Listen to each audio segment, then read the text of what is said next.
Shalom, dear friends from all over the world.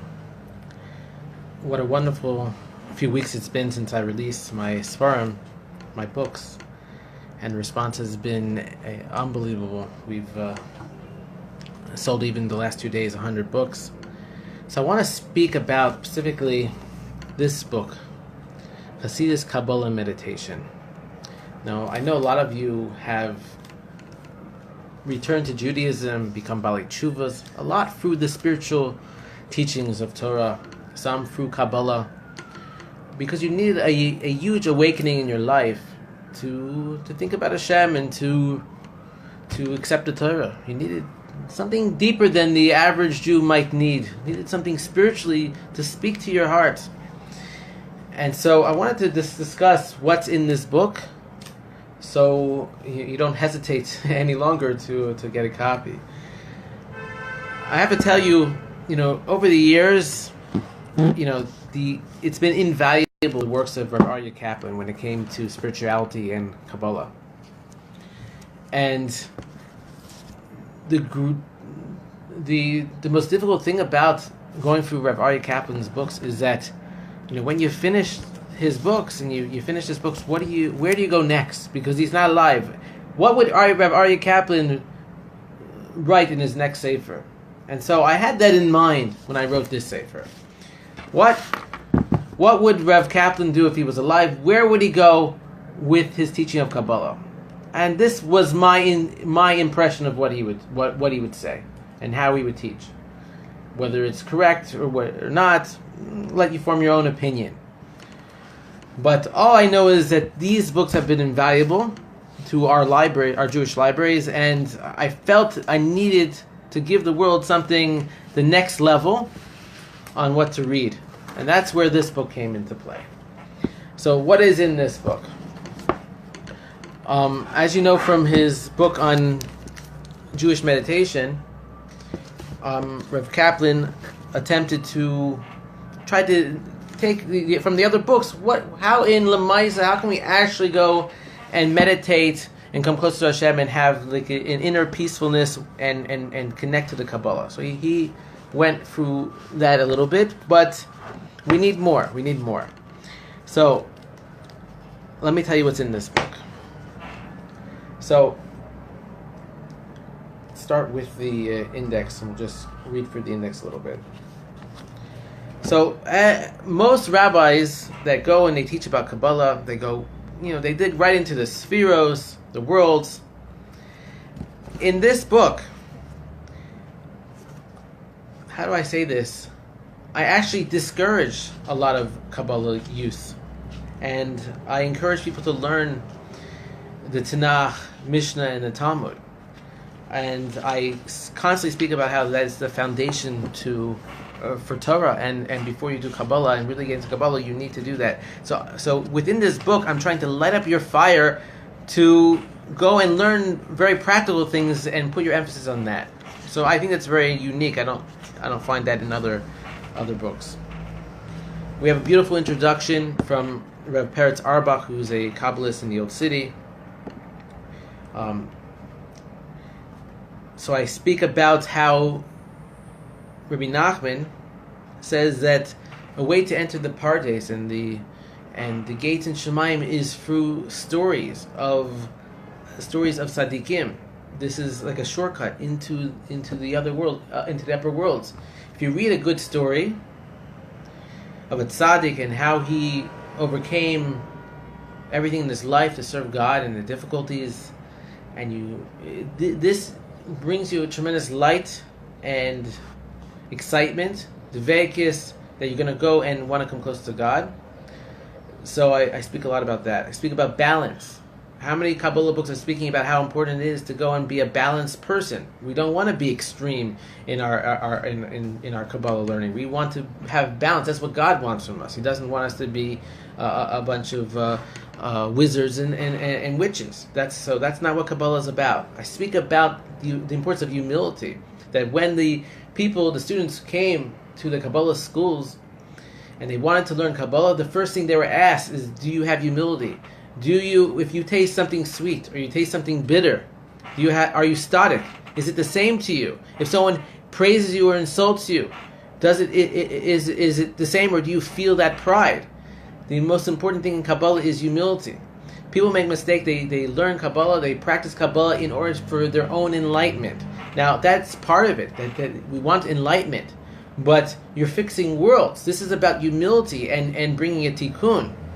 It's about praying for other people. It's about selflessness. And people make the biggest mistake in Kabbalah is learning it for pride.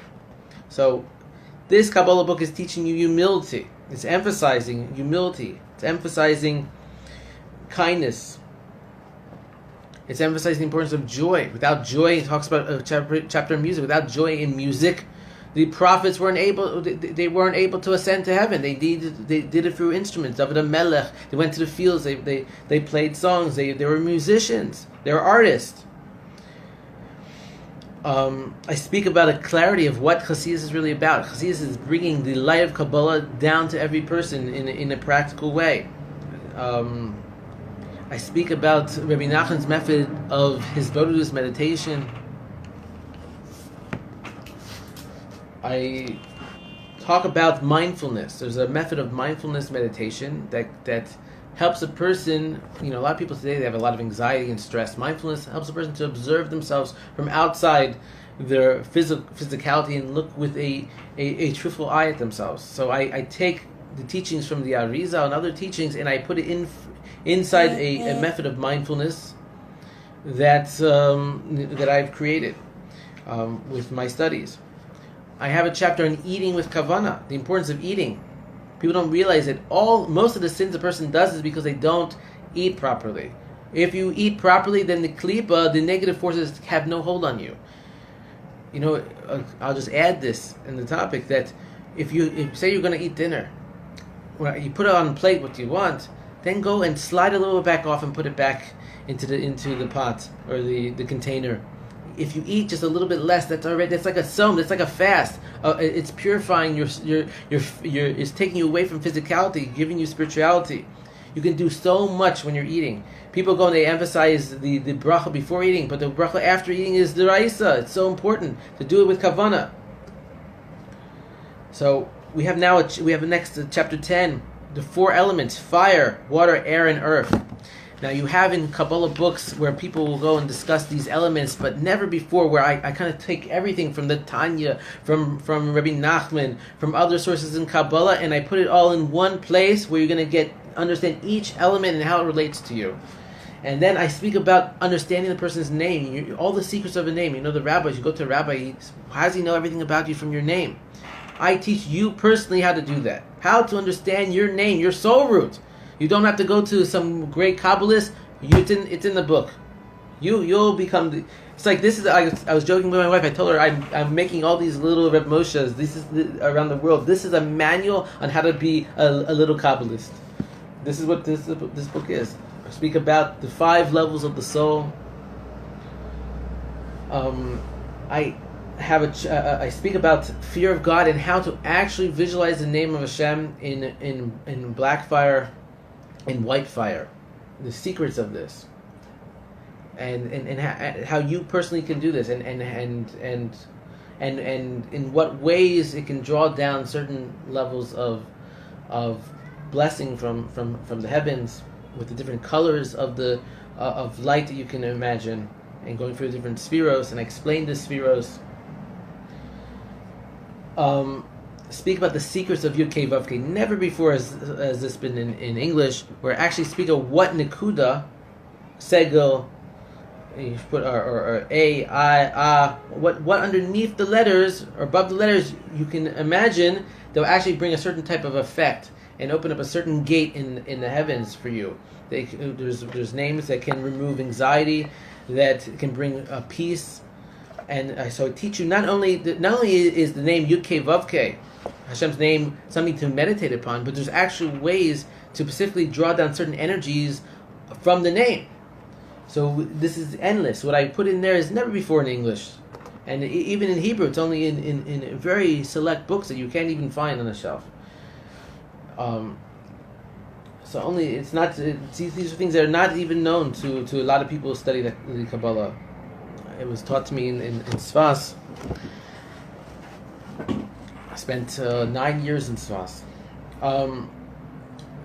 So I speak also about I reveal 2 names that are guarding Kabbalah, that can guard a person from harm. I speak about the art of Kameah. Not that I'm certainly not encouraging people to write that. I give a lot of warnings throughout this book. A lot of this book is for knowledge purposes, to understand the Kabbalah, and to understand and to give you a new dveikus and excitement to Yiddishkeit, not necessarily to perform. There's a lot of warnings. So I speak about the art of Kameah. You actually understand how it is a person could write these Kameahs, these amulets. Speak about the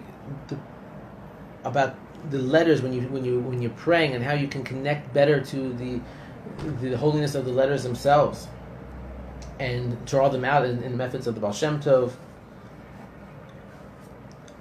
Then I speak about understanding the names. If you learn the book, The Gates of Light, from Rabbi Kalia, Shari Ora, he speaks about how can a person pray if they don't understand the names. If you go and you say Tehillim, you'll see sometimes it uses the name Elokim, sometimes it uses the name Adna, sometimes it uses Yud Kei Vav Kei, sometimes Elokeinu, sometimes Hashem Sivakot.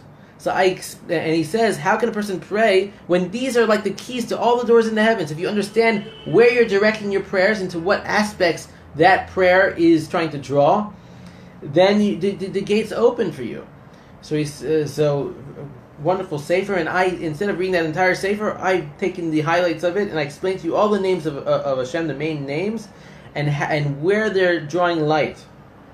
Okay, then I speak about the 42-letter name of Hashem, and I teach about Ana B'Koach. People say they can't afford the book. In here are secrets to Parnasa, to having sustenance. You're going to be drawing, sustenance down from the heavens. You understand about the many segulas. I speak about the 72-letter name. I speak about how it give a little bit of highlights from the Siddur Rashash, and how you can, even if you don't have a Siddur Rashash and these Kabbalistic Siddurs, and how you can understand how to go and draw a little bit more holiness into your prayers. I go through the worlds, the worlds of Atzulot, Bria, Yitzir Asiya, in very practical ways. A person can understand them. In the Spheros, I go for all the Spheros, not like any other book. I took the highlights out of all different books from the Aryeh Kaplan, other Kabbalistic books, on how to understand the Spheros in a way that is very practical for you to connect to them.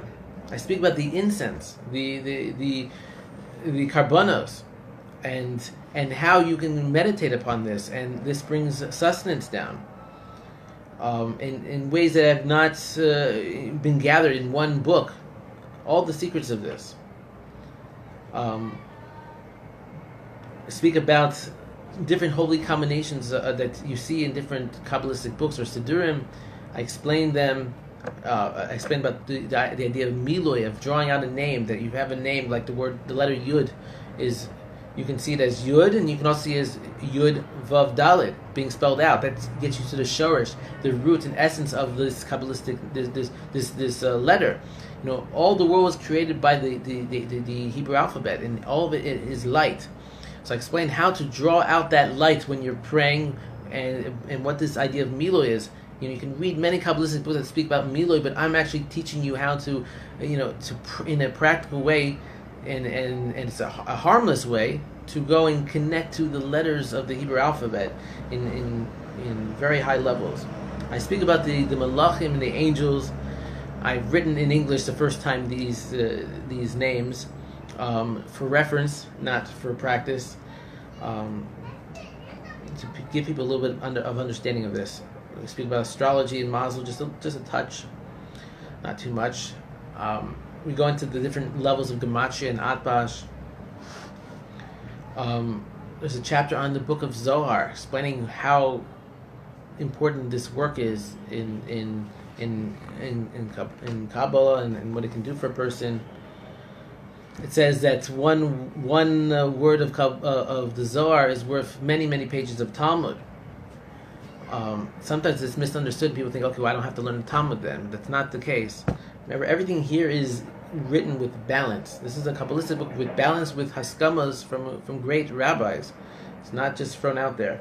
There's a chapter in mikvah on the purification of the mikvah, and this is one of the biggest gatherings I'm sure in English. Actually, like Ari Kaplan wrote a book on mikvah, so maybe it's not the biggest. One of the biggest chapters on mikvah, explaining the spiritual aspects of what a person can attain through the mikvah and how to do so. It's really a great chapter. It's worth buying the book just for that one chapter, and that's 10, 12 pages. Speak about the Garden of Eden and the Pardes. There's a chapter on Ruach HaKodesh. Everyone that wants to learn Kabbalah, they want to know about Ruach HaKodesh. I want divine inspiration. So this speaks about Ruach HaKodesh in a way that's very practical, never been spoken about before. It discusses, is there Ruach HaKodesh, is there not Ruach HaKodesh today? We'll go into all these different aspects, giving a very balanced perspective. Importance of seclusion and deveikis, seclusion in Kabbalah, where a person really needs to take some time off by themselves to connect to God. You have Kook from Tiberia, who's a very well-known Kabbalist. So once a week for a day or two, he just disappears. No one knows where he goes, and he's meditating. Not that I'm encouraging that, but part of the Kabbalistic way was some form of secluding oneself with Hashem. So I explained that and how to do that in a practical way. And there's the chapter on music and dancing. Music is a very important aspect. We speak about Tikkun HaKlali. There's a chapter on drawing down Shefa, drawing down blessing from heaven.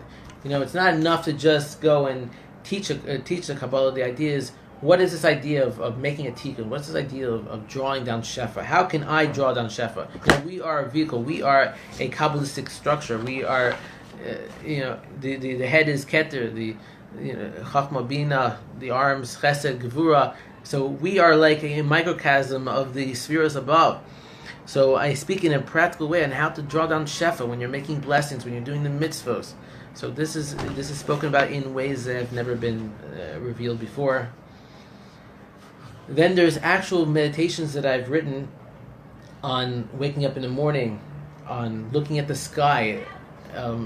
Not just that I'm teaching you Kabbalah, but I'm actually teaching you how to meditate. This is what this book really is about, is how to meditate and practically use Kabbalistic ideas for more kavanah. So we go through different things in prayer, lighting the Ner Tamid, the Karbanos, or actually give you an example of my meditations that I do that you can also do. I'm putting the tzitzis on, tefillin, giving charity, anxiety and fear of heaven. While getting dressed for Shabbos, I open for you, certain aspects of meditation to go and have more kedusha, more lighting the candles. What you can think about, what's a practical way to meditate. And each person, they see spiritually differently than someone else. That's why you can never know. You never know who is on a higher madriga. You can't tell. People in their own thoughts are able to see things. I could learn Kabbalah my entire life, and you could have a guy who's a Baal Tshuva for a year. He's davening in the synagogue, and his prayers he sees 1,000,000 times more than me, because each person has a certain blessing from God and how he relates to Hashem through his soul root. So these meditations are my meditations that you can use, and I'm sure some of them you will enjoy. But it also encourages you to go and make your own. A lot of people are scared of their spirituality. They silence it. They feel things spiritually, but they're like, no, it's probably not real. No, a lot of these spiritual things that you feel are very real. When you go to a chuppah, it says that Avram, Yitzchak, and Yaakov are there at the chuppah. And I was standing next to one of the great rebbes of today, Tzaddikim of our generation, and he was discussing that with me in a way that it was very clear that he was able to visually connect spiritually in his meditations to the Avos. So each person in their own way has these abilities, and we can't. And I guess in a closed-minded, I don't want to say Litvish world, but a closed-minded, non-Kabbalistic, non-Chassidish perspective, it could be suffocated, these spiritual aspects. And here I'm trying to open them back up. It doesn't matter what walk of life you are in Judaism, but there's there's a connection spiritually that you might be silencing, that you need to enjoy and to emphasize and not be scared of. To speak about the blessing of washing of the hands, what meditation to do, over the bread, over the Kiddush, a wonderful thing over the Kiddush, and Kabbalah Shabbos, and what you can think about going to sleep at night. If you haven't purchased the book already, you maybe just end the video and just buy the book. You don't have to finish to the end. Just read it. Speak about a sofer stam. Speak about writing tefillin, what you could do if you were writing tefillin. Meditation on even burning the nails on Friday. I have on here meditation for while you're at work. What you can think about, connect to Hashem while dancing, singing, eating, mikveh. And then I have a lot of in the back of the book we have references, a lot of charts, and that you can use to in your meditations. I try to make it very understandable and useful. There's a certain name with UK Vavke in here that explains if you want to draw down wisdom and understanding, you can meditate with these certain nikudot, and it's going to draw that energy down. So this is the book in short, Chassidus Kabbalah Meditation. It's only approximately $6, sold at cost. I hope you'll get the entire set, because each book has its own aspect that I'm hoping that will help you in your Avodas Hashem. Very unique books, and I hope you'll add it to your library of Aryeh Kaplan and other Jewish meditation and Kabbalah books. Or even if it's your first book in Chassidus, I would recommend it, because it's a very practical guide and a very balanced perspective. And like I said, this was overlooked by many great tzaddikim, not just put out there. And that's the summary. So if you want to get it on Amazon, a little bit cheaper if you go to my website, don't hesitate. Wish you all the best in coming close to Hashem in your own way. And each person is unique, and that's what the great thing is through Kabbalah. You learn your uniqueness, and we're all each person is combined becomes the Am Yisrael. But you have to be yourself. No longer put yourself down. You have to have positive energy, and it's okay to be yourself. And that summarizes it. All the best, my friends.